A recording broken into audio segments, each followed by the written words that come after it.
Este es el árbol genealógico del que os hablamos. Entonces, aquí hay que ver que efectivamente el ser humano y los chimpancés se separaron como hace 6 millones de años. Y los otros grandes primates, pues es anterior. Para que os hagáis una idea, nosotros compartimos con los chimpancés un 99% de nuestro ADN. O sea, es que 6 millones de años en tiempos geológicos no es nada. Entonces, ¿dónde está el chiste? El chiste está aquí, en este trocito de aquí. Cuando se separan el linaje que llevará a los hombres, es decir, aquí estarían los Australopithecus, aquí estaría el Homo erectus y aquí estarían los hombres actuales. Bien, pues cuando se separa el linaje que va a llevar hacia el Homo sapiens, hacia nosotros, de los chimpancés, en esta zona es donde hay el lío. Aquí es donde se produce es el momento donde hay más intensidad, más cambios y más especiación. Y es en este de donde vamos a hablar. Y para hablar voy a dejar de compartir porque me resulta molesto que no nos veamos. Entonces, ahí es donde probablemente, ahí ocurre una cuestión. Antes de esos 7 millones de años, todo el mundo vive en una selva, parecida a la que hemos visto de los chimpancés. Sobre los 7 millones de años hay una gran sequía. Entonces, esa sequía hace que cambie todo. O sea, hay que imaginar que tú pasas de vivir en la selva a vivir en la sabana. La sabana es donde están los leones. Eso que ves un árbol de vez en cuando y un montón de gramíneas, como trigo.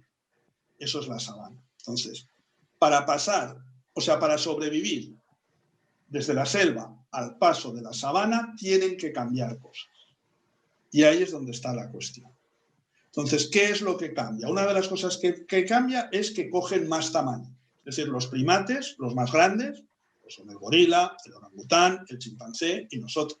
Habéis visto a los colobos, pues son una virga de monos al lado de los otros. Entonces, coges más tamaño, porque claro, el problema en la sabana es que no tienes dónde esconderte. En general, si tú tienes un peligro, te subes al árbol y en principio eso te protege de la mayor parte de los peligros. En la sabana no, estás a campo descubierto y tú ahí eres la presa.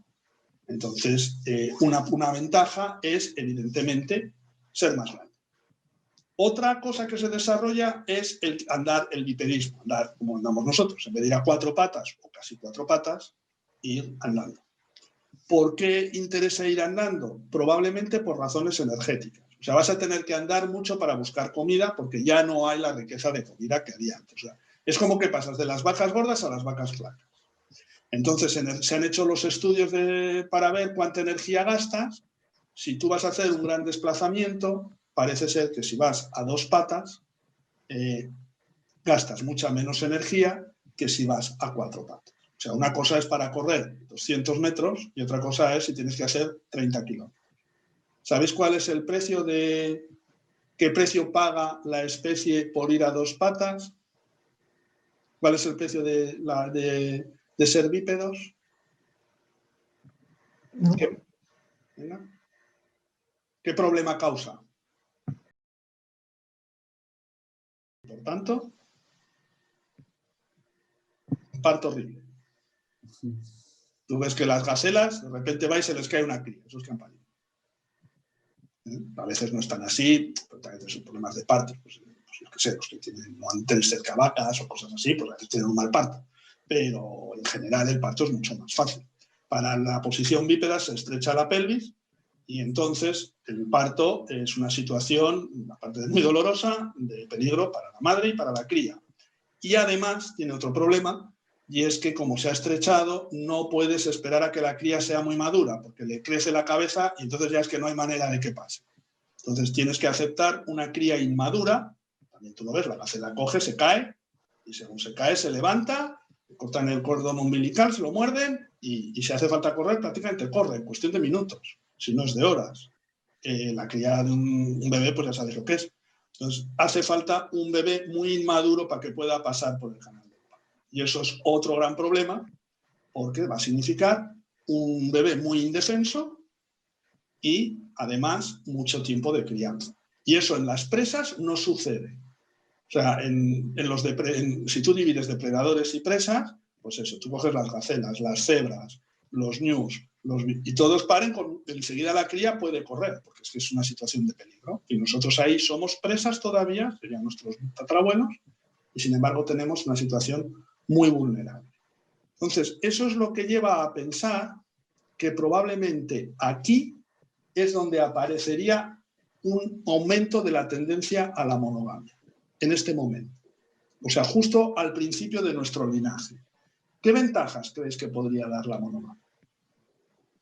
Se trata de sobrevivir, o sea, aquí no hay ni moral, ni ética, ni es sobrevivir. ¿Qué ventajas puede haber en la monogamia?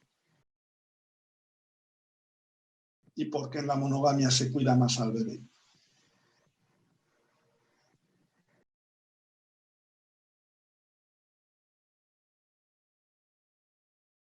Entonces tú lo que dices es que cuide más el bebé el padre.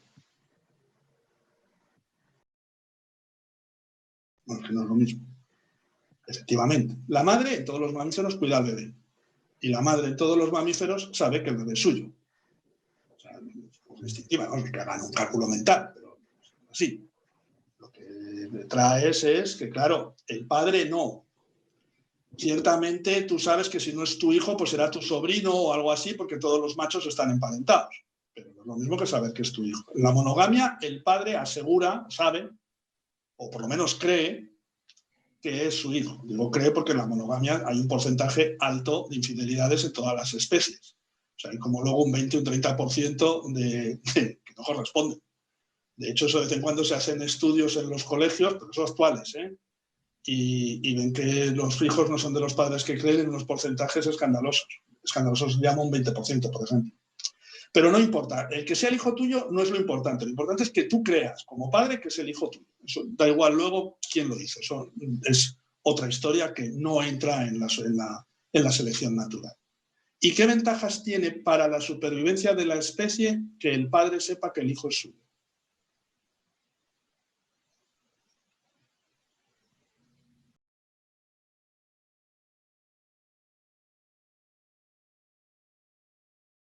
¿Y qué ventajas tiene que el padre se comprometa más?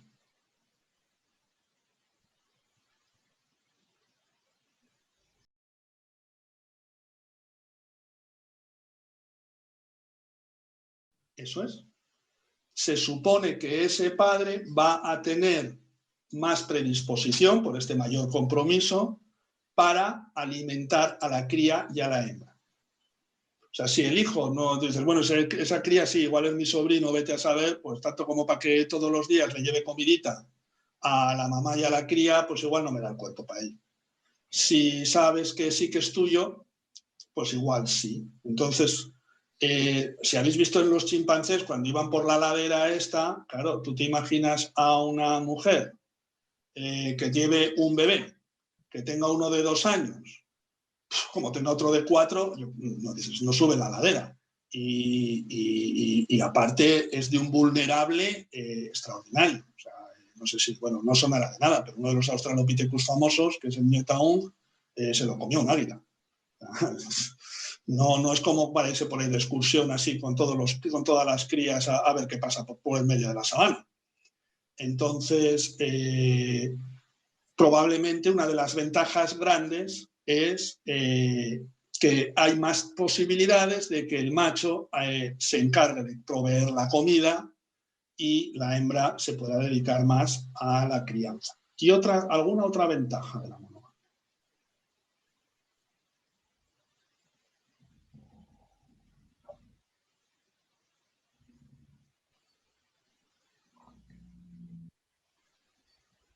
A ver, una pista. ¿Habéis visto cómo se ponen los chimpancés cuando ven una hembra en celo? ¿Qué ventaja hay en la monogamia respecto al sistema de los chimpancés, el que hemos visto en el documental? Si fuerais machos, ¿qué ventaja veis?